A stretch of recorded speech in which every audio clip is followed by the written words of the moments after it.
భద్రాచలం నుండి పర్ణశాలకు వెళ్లే దారిలో భద్రాచలం నుండి 14 కిలోమీటర్ల దూరంలో నర్సాపురం గ్రామంలో చిన్న అరుణాచలం అనే పవిత్ర క్షేత్రం మనకు కనిపిస్తుంది. ఇక్కడ రమణ మహర్షి విగ్రహం, శివపార్వతుల అద్దాల మేడ, అర్ధనారీశ్వరుడు, ఎన్నో వేల శివలింగాలు మనకి ఇక్కడ దర్శనమిస్తాయి. ఇటువంటి పుణ్యక్షేత్రం ఇక్కడ ఎందుకు నిర్మించారు?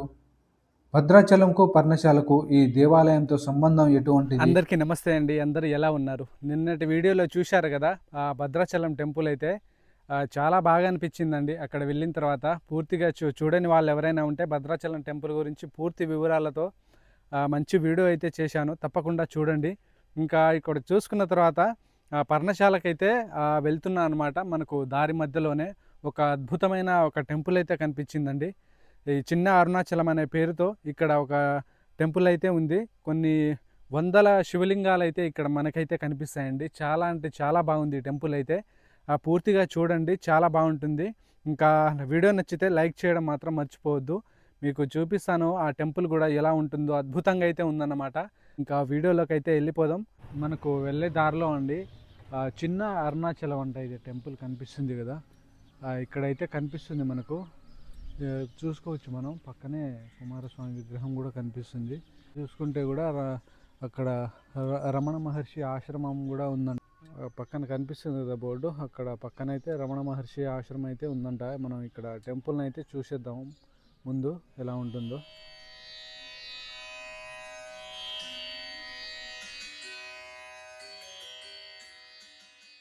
లోపలికైతే వెళ్ళిపోదాం, ఎలా ఉంటుందో చూసేద్దాం ఒకసారి. కాళ్ళు చేతులు అయితే కడుక్కుందాం, మంచిగా కడుక్కొని అయితే లోపలికైతే వెళ్ళిపోదాం. లోపలికైతే వెళ్ళి చూసేద్దాం. దారిలో కూడా చూసుకోవచ్చు, ఇక్కడ అలా స్ట్రైట్గా వెళ్ళకుండా ఇలా అయితే కట్టారు సైడ్కి అయితే. చూద్దాం లోపలికి. మనం ముందుకు వచ్చినప్పుడు మొదట ఇక్కడ శివలింగం మనకు దర్శనమిచ్చి ఇంకో శివలింగం అయితే పక్కనే ఉంటుంది, మనం చూసుకోవచ్చు. అలా దర్శనం చేసుకొని అయితే ముందుకైతే వెళ్దాం. ఇంకా ఎలా ఉంటుందో ముందు టెంపుల్ అయితే.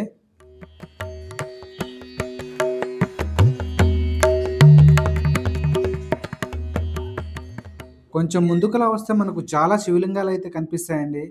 చూస్తున్నారు కదా ఎన్ని శివలింగాలు అయితే కనిపిస్తున్నాయో ఇక్కడ.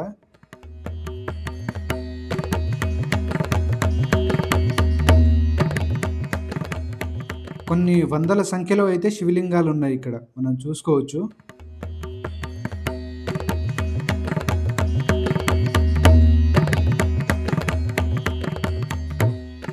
మనం ఇలా కొంచెం ముందుకొస్తే రమణ మహర్షి వారి దర్శనం కూడా కలుగుతుంది, చూడొచ్చు మనం.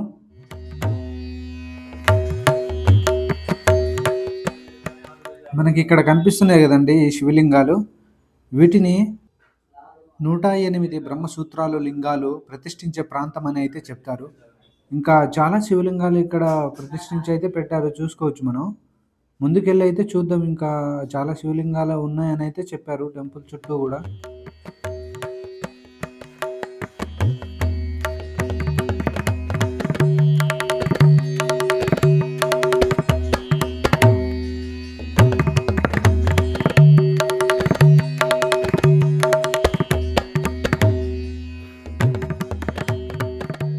ఇలా మనం ముందుకు వస్తూ ఉంటే వెనక కూడా చూసుకోవచ్చు, చాలా శివలింగాలు కనిపిస్తాయి మనకు. ఇంకా అమ్మవారి విగ్రహాలు కూడా కనిపిస్తున్నాయి మనకు, చూసుకోవచ్చు. ఇంకా ఇలా పూర్తిగా దారి పొడవునా కూడా మొత్తం అన్ని కూడా దేవాలయాలు, విగ్రహాలు, శివాలయాలు చూసుకోవచ్చు మనం. ఇలా దారి పొడవునా కనిపిస్తుంది. ఇలా చూసుకొని ముందుకైతే వెళ్ళిపోదాం.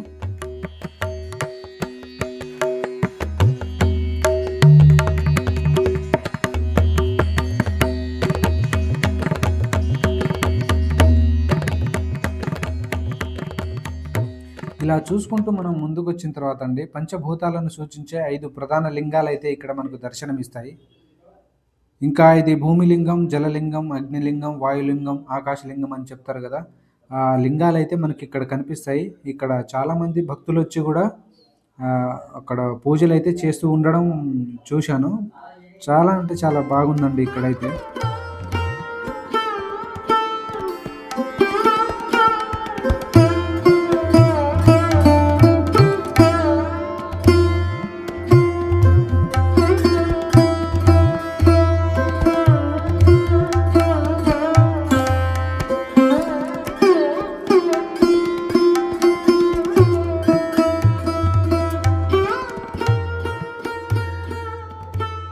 ఇక్కడ కొంచెం ముందుకొస్తే అండి మనకు చంద్రలింగం కూడా కనిపిస్తుంది. ఇక్కడ చూడొచ్చు మనం ఈ విధంగా అయితే ఉంటుంది ఆ శివలింగం అయితే. ఇంకా పక్కన కూడా చాలా శివలింగాలు అయితే కనిపిస్తున్నాయి. ఇక్కడ కొంచెం అమౌంట్ పే చేసి మనం ఆ శివలింగాలు కూడా ప్రతిష్టాపన అయితే చేసుకునే అవకాశం అయితే మనకి ఈ ఆలయంలో అయితే లభిస్తుందండి. శివలింగాల ముందైతే కొన్ని ఖాళీ ప్లేసులు కూడా చూశారు కదా, మనం ఆ ప్లేస్లో అయితే పెట్టొచ్చండి ఇక్కడ శివలింగాలు.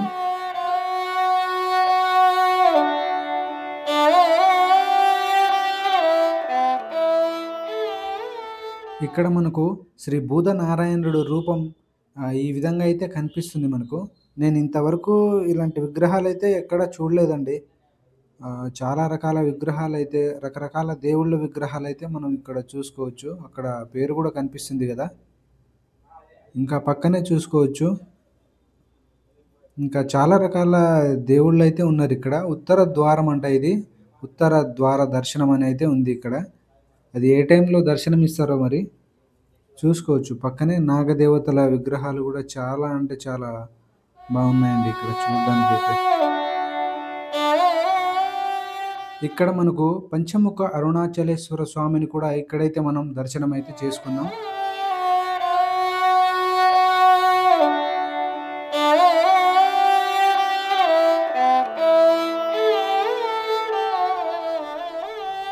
ఇక్కడ స్వామివారి పాదాలు కూడా చూసుకోవచ్చు మనం. ఇంకా ఇక్కడ కనిపిస్తుంది కదండి, ఈ శివలింగానికి మనమైతే అభిషేకం అయితే చేసుకోవచ్చు అండి. అక్కడ ఒక 20 రూపీస్ అయితే టికెట్ తీసుకొని అక్కడ మెట్లు కనిపిస్తున్నాయి కదా, దాని మీద ఎక్కి అయితే మనం పైనుంచి అభిషేకం అయితే చేసుకోవచ్చు. పైనుంచి టెంపుల్ చూసుకుంటే మనకు ఈ విధంగా అయితే కనిపిస్తుంది. ఇంకా రమణ మహర్షి ఆశ్రమం అని చెప్పాను కదా, ఆ బ్యానర్ అయితే ఈ దారి కనిపిస్తుంది కదండి, ఇలా అయితే ఉంటుందన్నమాట. సపరేట్గా ఆశ్రమం అయితే లేదు, ఆశ్రయం ఉందని అయితే నేను అనుకున్నాను. ఇంకా శివాలయం పైనుంచి చూస్తే చాలా అద్భుతంగా అయితే కనిపిస్తుందండి. ఇంకా ముందుకెళ్ళి చూద్దాం. ఇంకా ఎన్నో రకాల నాగదేవతలు ఇంకా శివలింగాలు అయితే మనకు ముందైతే కనిపిస్తాయి. ఇక్కడ మనకు కనిపిస్తుంది కదా అద్దాల మండపం.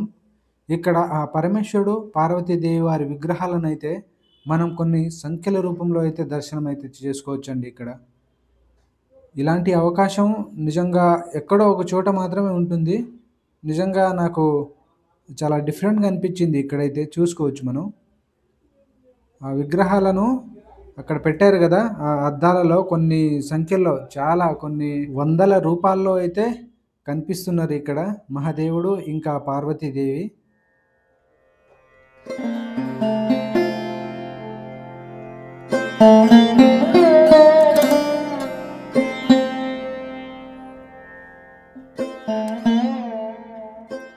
అయితే భద్రాచలం ప్రాంతంలో పర్ణశాలకు దగ్గరగా ఉన్న ఈ పవిత్ర స్థలాన్ని ఇక్కడి ప్రజలంతా చిన్న అరుణాచలం అని అయితే పిలుస్తారు. ఈ ఆలయం తమిళనాడులోని తిరువన్నమలైలోని అరుణాచలం పర్వతంలా కాకుండా రామాయణంలో శ్రీరాముడు చేసిన తపస్సు, రాక్షసులతో పోరాటం, శబరి సీతమ్మ కథలతో సంబంధం ఉన్న పవిత్ర స్థలం అని అయితే చెప్తారు. అంటే పర్ణశాల ప్రాంతంలోని ప్రజలు ఈ చిన్న కొండకు ఆధ్యాత్మిక శక్తి ఉంది అన్న భావనతో ఇక్కడి భక్తులు చిన్న అరుణాచలం అని అయితే పేరు పెట్టారట. త్రేతాయుగ కాలంలో శ్రీరాముడు, సీతమ్మ, లక్ష్మణుడు అరణ్యవాస సమయంలో పర్ణశాలలో నివసించినట్టు పురాణాలలో చెబుతున్నారు. అయితే ఈ చిన్న అరుణాచలం ఉన్న గుట్ట ప్రాంతం పరిసరాలన్నీ రామాయణ కాలం నాటికి చెందిన సంఘటనలకు సంబంధించిన స్థలం అని భక్తుల విశ్వాసం. అందువల్ల ఈ కొండను ఆధ్యాత్మిక తపస్సు స్థలంగా భావిస్తారు. కొందరు యోగులు, సిద్ధులు గతంలో ఇక్కడ ధ్యానం చేశారని స్థల పురాణం చెబుతుంది. ప్రశాంత వాతావరణం, ప్రకృతి ఆధ్యాత్మిక శక్తి వలన దీనికి భక్తులు చిన్న అరుణాచలం అని అయితే పేరు పెట్టారట.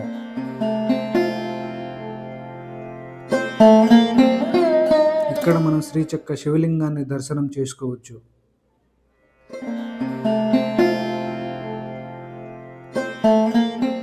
కాలభైరవుణ్ణి దర్శించుకోవచ్చు. మృత్యుంజయ స్వామిని దర్శించుకోవచ్చు.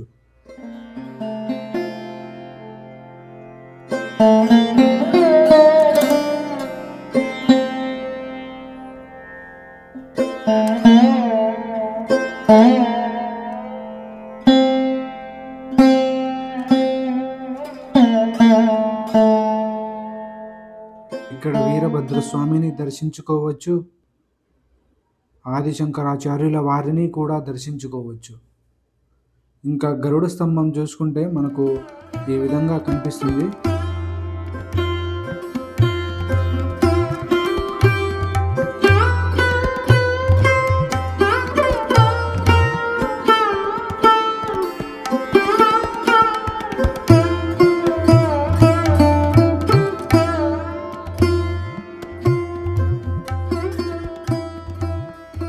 ఇక ఇప్పుడు గర్భగుడిలో వెళ్ళి ఆ బాలస్వామిని ఇక్కడి వైభవాన్ని గురించి తెలుసుకునే ప్రయత్నం అయితే చేద్దామండి.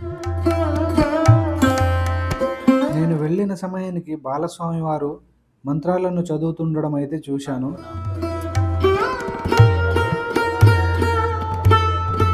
ఇక్కడ గర్భగుడిలో శివలింగం ఈ విధంగా మనకు దర్శన భాగ్యం అయితే కలుగుతుంది. ఇంకా శివలింగ వైభవాన్ని కూడా తెలుసుకుందామండి స్వామివారి.